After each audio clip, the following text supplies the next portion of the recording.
Livro A Gênese, de Allan Kardec. Primeira parte, capítulo 11. A Gênese espiritual. A doutrina dos anjos decaídos e do paraíso perdido. Nota de Allan Kardec.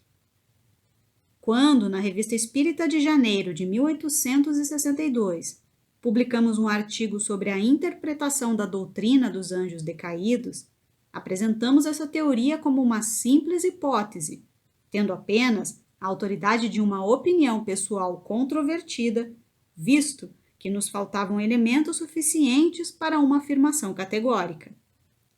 Expusemos a teoria a título de ensaio, visando a provocar o exame da questão, mas já decididos a abandoná-la ou modificá-la se fosse preciso. Hoje, essa teoria já passou pela prova do controle universal. Ela foi acolhida pela imensa maioria dos espíritas como sendo a mais racional e a que mais está de acordo com a soberana justiça de Deus. Também foi confirmada pelas diversas instruções que os espíritos deram sobre o assunto. O mesmo ocorreu no que diz respeito à origem da raça adâmica. 43.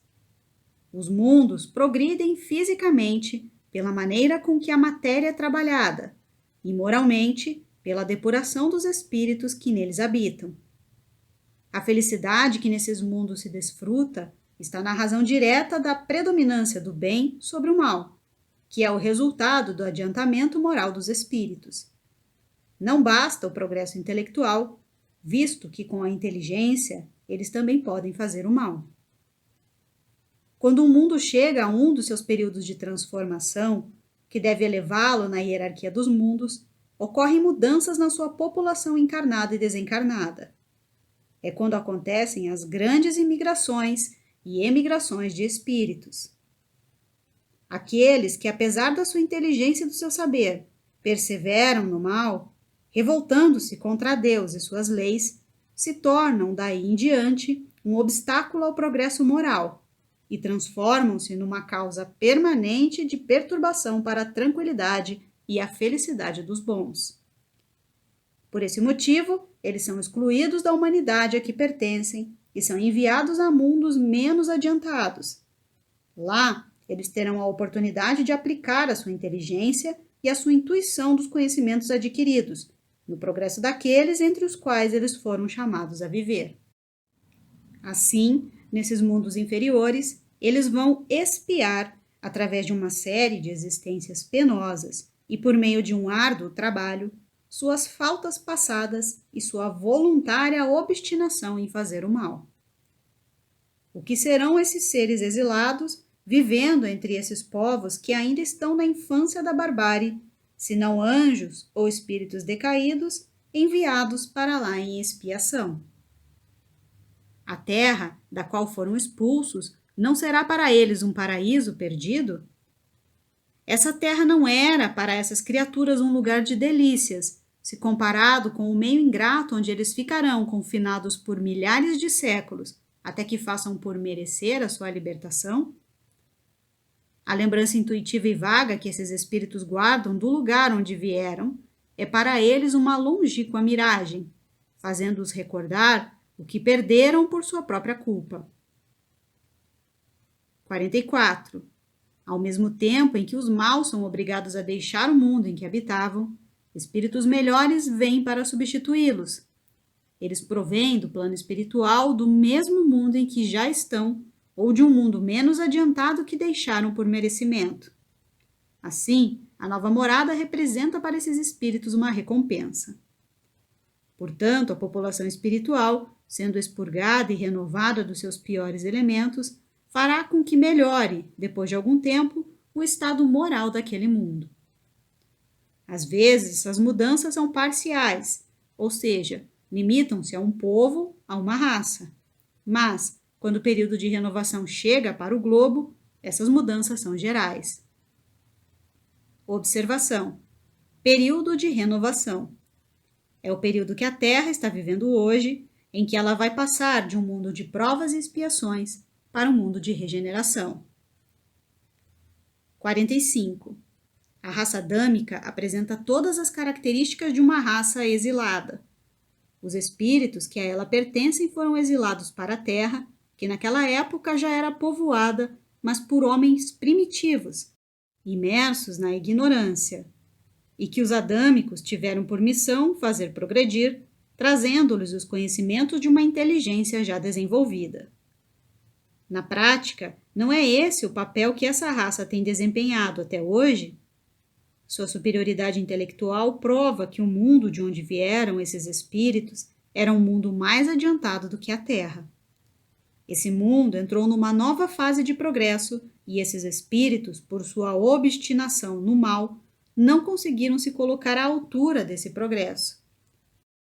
Assim, por constituírem um obstáculo à marcha que Deus determina para as coisas, eles foram excluídos e substituídos por outros espíritos que já tinham merecimento para viver naquele mundo. Ao enviar a raça adâmica para este mundo de trabalho e sofrimento, a Terra, Deus estava com a razão ao dizer: você vai tirar o alimento da terra com o suor do seu rosto.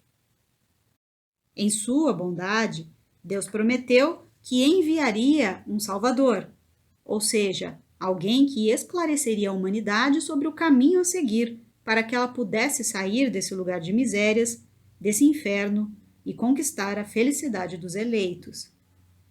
Esse Salvador foi enviado por Deus na pessoa do Cristo, que ensinou à raça adâmica a lei do amor e da caridade, que ela desconhecia e que seria a verdadeira âncora da salvação. É também com o objetivo de fazer com que a humanidade progrida em um determinado sentido que os espíritos superiores, mesmo não tendo as qualidades do Cristo, encarnam na Terra, de tempos em tempos, para desempenhar missões especiais. Essas missões, além de ajudarem a humanidade, ainda possibilitam o adiantamento pessoal desses espíritos, se eles as cumprirem de acordo com os desígnios do Criador. 46. Sem a reencarnação, a missão do Cristo não teria sentido, assim como a promessa feita por Deus de que enviaria um Salvador. Vamos supor que a alma de cada homem seja criada no momento do nascimento do seu corpo físico e que ela não faça nada além de aparecer na Terra e desaparecer. Que relação haveria entre as almas que viveram no tempo de Adão, com as almas que viveram no tempo de Jesus Cristo e com as que viveram depois? Elas seriam estranhas umas às outras. A promessa de um Salvador, feita por Deus, não poderia se aplicar aos descendentes de Adão, uma vez que suas almas ainda não tinham sido criadas. Para que a missão do Cristo pudesse se aplicar às palavras de Deus, seria preciso que tais palavras fossem aplicadas às mesmas almas. Se essas almas são recém-criadas, elas não podem ser responsabilizadas pelo pecado do primeiro pai, que é apenas o pai carnal, e não o pai espiritual. De outro modo, Deus teria criado almas com a mancha de uma falta que não poderia recair sobre elas, visto que ainda não existiam. A doutrina do pecado original implica, portanto, na necessidade de uma relação entre as almas do tempo do Cristo com as almas do tempo de Adão, ou seja, implica na reencarnação. Digam que todas essas almas faziam parte da colônia de espíritos que foram exilados na Terra ao tempo de Adão e que elas se achavam manchadas dos vícios que contribuíram para que fossem excluídas de um mundo melhor. E vocês terão a única interpretação racional para o pecado original. Pecado que pertence a cada indivíduo e que não é o resultado da responsabilidade da falta de alguém que ele jamais conheceu. Digam que essas almas ou espíritos renascem diversas vezes na Terra para viverem a vida em corpo físico, a fim de progredirem e de se depurarem. Que o Cristo veio esclarecer essas mesmas almas não só acerca de suas vidas passadas, mas também com relação às suas vidas futuras. E somente, então, vocês darão à missão do Cristo um sentido real e sério que a razão pode aceitar. 47. Um exemplo familiar, notável por sua semelhança, tornará os princípios que acabamos de expor ainda mais compreensíveis. A 24 de maio de 1861, o navio Ifigênia transportou até Nova Caledônia, território francês além do mar, uma companhia disciplinar composta de 291 homens. Quando chegaram, o comandante deu a seguinte ordem do dia: ao colocar os pés nessa terra distante, eu não tenho dúvida de que vocês já compreenderam o papel que lhes está reservado. A exemplo dos bravos soldados da nossa marinha, que servem sobre as suas vistas, vocês vão nos ajudar a levar com brilho a tocha da civilização ao seio das tribos selvagens da Nova Caledônia. Pergunto, não é esta uma bela e nobre missão? Vocês vão desempenhá-la com dignidade. Escutem a palavra e os conselhos dos seus chefes. Estou à frente deles. Entendam bem as minhas palavras. A escolha do seu comandante, dos seus oficiais, dos seus suboficiais e cabos é uma garantia segura de que todos os esforços serão tentados para fazer de vocês excelentes soldados. Digo mais, para elevá-los à altura de bons cidadãos e transformá-los em homens honrados, se assim o quiserem. A nossa disciplina é severa e não abriremos mão dela. Fiquem sabendo que em nossas mãos ela será firme e inflexível, mas ao mesmo tempo será justa e paternal. Saberá distinguir o erro do vício e da degradação. Nota de Allan Kardec. Temos aqui vários homens expulsos de um país civilizado e que, pelo seu mau proceder, foram enviados como punição para o meio de um povo bárbaro. O que o chefe disse para eles? Vocês desrespeitaram as leis do seu país, tornando-se causa de perturbação e escândalo, e por isso foram expulsos. Enviaram vocês para este lugar, e aqui poderão resgatar o seu passado. Poderão, pelo trabalho, criar para vocês mesmos uma posição honrada e tornarem-se cidadãos honestos. A missão que os aguarda é bela, pois terão que levar a civilização a essas tribos selvagens. A disciplina será severa, mas justa, e saberemos distinguir aqueles que se conduzirem bem.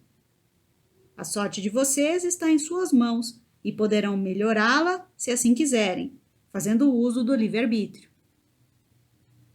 Para esses homens, exilados no meio dos selvagens, a pátria de onde saíram não é para eles um paraíso, que perderam pelas próprias faltas e por terem se rebelado contra a lei? Naquela terra distante, não são eles os anjos decaídos? A linguagem do chefe é a mesma que Deus utilizou quando falou aos espíritos exilados que vieram para a terra. Vocês desobedeceram às minhas leis, e por isso eu os expulsei do mundo onde poderiam viver felizes e em paz. Aqui vocês estarão condenados ao trabalho, mas poderão, pelo seu bom procedimento, receber o perdão e reconquistar a pátria que perderam por suas próprias faltas, ou melhor, reconquistar o céu.